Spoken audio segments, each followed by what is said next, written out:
ചോദ്യങ്ങളുടെ പെരുമഴക്കാലമായിരിക്കും മുഖ്യമന്ത്രി പിണറായി വിജയനും മകൾ വീണ വിജയനും മുന്നിൽ വരും ദിവസങ്ങളിൽ. കാരണം ഇ.ഡി. നിയമോപദേശവുമായി മുന്നോട്ട് തന്നെ പോയിരിക്കുന്നു, നോട്ടീസ് അയച്ചിരിക്കുന്നു. സ്വാഭാവികമായും വീണ വിജയന് ചോദ്യം ചെയ്യലിന് ഹാജരാകേണ്ടി വരും. 9 തവണ സമൻസ് അയച്ചിട്ടും ഹാജരാകാത്ത അരവിന്ദ് കെജ്രിവാൾ ഇപ്പോൾ എവിടെയാണെന്നുള്ളത് എല്ലാവർക്കും അറിയാം. ജയിലിനുള്ളിലാണ്. 7 തവണ നോട്ടീസ് കിട്ടിയിട്ടും തോമസ് ഐസക് ഹാജരായില്ല. അങ്ങനെയെങ്കിൽ 2 വട്ടം കൂടി കഴിഞ്ഞാൽ പത്തനംതിട്ട ലോക്സഭാ സ്ഥാനാർത്ഥി തോമസ് ഐസക്കിന്റെ അവസ്ഥ എന്ത് എന്നുള്ളത് കേരളം ചർച്ച ചെയ്തുകൊണ്ടിരിക്കുമ്പോഴാണ് ഇപ്പോൾ ഇ.ഡി. മാസപ്പടി കേസുമായി ബന്ധപ്പെട്ട വീണ വിജയനും നോട്ടീസ് അയച്ചിരിക്കുന്നു എന്ന വാർത്തകൾ മാധ്യമങ്ങൾ ചർച്ചയാക്കിയിരിക്കുന്നത്. ഏതായാലും കുരുക്കു മുറുകുന്നു. വീണ വിജയന് നോട്ടീസ് അയച്ചിരിക്കുകയാണ്, നിയമോപദേശം തേടിയിരിക്കുകയാണ് ഇ.ഡി. മുഖ്യമന്ത്രിയുടെ മകൾ വീണ വിജയനെതിരെയുള്ള മാസപ്പടി കേസിൽ നിയമോപദേശം തേടി എൻഫോഴ്സ്മെന്റ് ഡയറക്ടറേറ്റ്. വീണ വിജയനും എക്സാലോജിക്, CMRL എന്നീ കമ്പനികൾക്കും നോട്ടീസ് നൽകുന്നതിനാണ് നിയമോപദേശം തേടിയത്. എക്സാലോജിക്കിന് പണം നൽകിയ എല്ലാ കമ്പനികൾക്കും നോട്ടീസ് നൽകും. ശേഖരിച്ച തെളിവുകളും രേഖകളും കേസിൽ നിർണായകമായിരിക്കും. കേസിൽ ഇ.ഡി. അന്വേഷണത്തിന് തടയിടാൻ വീണ വിജയനും എക്സാലോജിക്കും നിയമനീക്കങ്ങൾ തുടങ്ങിയതോടെയാണ് നിയമോപദേശം തേടാൻ ഇ.ഡിയും തീരുമാനിച്ചത്. മാസപ്പടി കേസിൽ ECIR രജിസ്റ്റർ ചെയ്ത് ഇ.ഡി. അന്വേഷണം ആരംഭിച്ചിരുന്നു.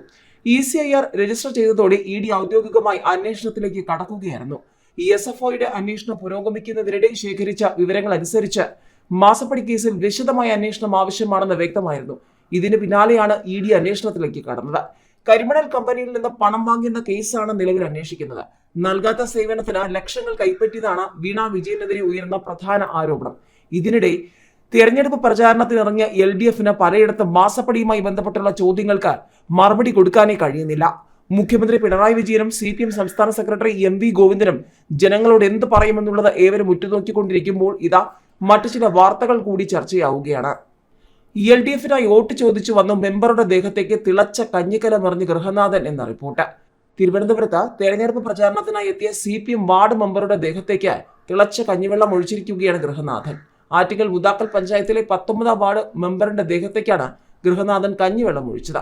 വയറിലും നെഞ്ചിലും ഗുരുതരമായി പൊള്ളലേറ്റ വാർഡ് മെമ്പറെ മെഡിക്കൽ കോളേജ് ആശുപത്രിയിൽ പ്രവേശിപ്പിച്ചു. സംഭവത്തിൽ ഊരുവൈക സ്വദേശിയായ ഗൃഹനാഥനെ പോലീസ് പിടികൂടി.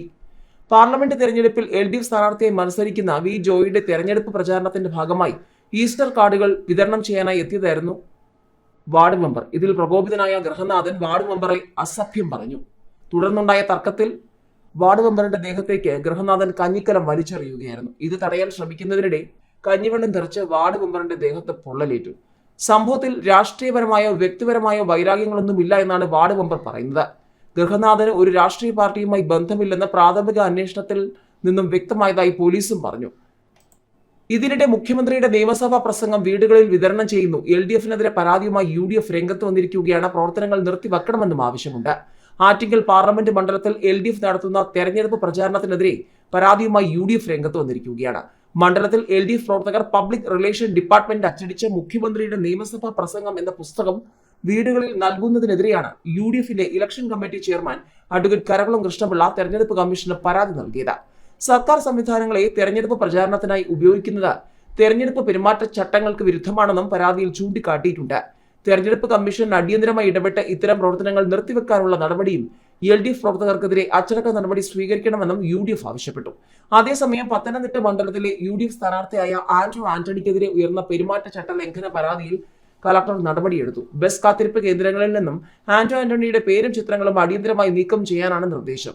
LDFന്റെ പരാതിയിലാണ് നടപടി. ആന്റോ ആന്റണിയുടെ വികസന ഫണ്ട് ഉപയോഗിച്ച് നിർമ്മിച്ച 63 ബസ് കാത്തിരിപ്പ് കേന്ദ്രങ്ങളിലെയും 20 മൊബൈൽ ടവറുകളിലെയും സ്ഥാനാർത്ഥിയുടെ പേര് മറച്ചുവെക്കാൻ നടപടി വേണം എന്നായിരുന്നു LDFന്റെ ആവശ്യം.